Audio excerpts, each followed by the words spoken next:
পৃথিবীর বুকে হাজার রহস্য লুকিয়ে আছে, কিন্তু সবচেয়ে বড় রহস্যগুলো সবসময় গোপন রাখা হয়। নেক্সাস কর্পোরেশন নামের একটি গোপন সংস্থা শতাব্দীর পর শতাব্দী ধরে মহাকাশের অজানা জগতে অভিযান চালিয়ে আসছে। তাদের প্রকৃত উদ্দেশ্য সাধারণ মানুষের কখনো জানে না, তবে তাদের হাত থেকে কেউ কখনো ফিরে আসে না। রাহাত চোখ মেলে তাকালো। চারপাশে দাতব ঘরের মতো একটি জায়গা।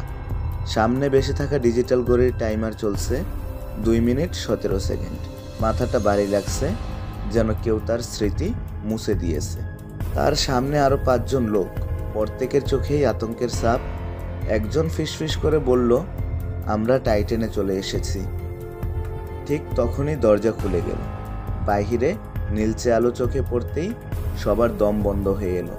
বিশাল এক অজানা গ্রহ, যেখানে আকাশ জুড়ে দুটো চাঁদের মতো বস্তু। কিন্তু সবচেয়ে ভয়ঙ্কর জিনিসটা ছিল কিছু দূরেই একটা বিশাল দেহী প্রাণী, যার শরীর জুড়ে কাটা, লাল চোখ জ্বলজ্বল করছে। একজন ভারী বর্ম পরা লোক ধীরে ধীরে সামনে এলো। তার হাতে কালো এক ধরনের অস্ত্র, যা পৃথিবীতে আগে কখনো দেখা যায়নি। সে সবার দিকে তাকিয়ে বলল, ওয়েলকাম টু টাইটান। এখন থেকে তোমরা শিকারী অথবা শিকার। রাহাতের গলা শুকিয়ে গেল। তার চারপাশের সবাই হতবাক। লোকটি এক ঝটকায় একটি বড় পর্দা চালু করলো। সেখানে 4 ধরনের প্রাণীর ছবি দেখা গেল। 1. প্রাইমারি এলিয়েন, সাধারণ কিন্তু বিপজ্জনক, দ্রুত গতির শিকারী। মিউট্যান্ট এলিয়েন, যারা পরিবেশের সাথে মানিয়ে গিয়ে রূপ পরিবর্তন করতে পারে।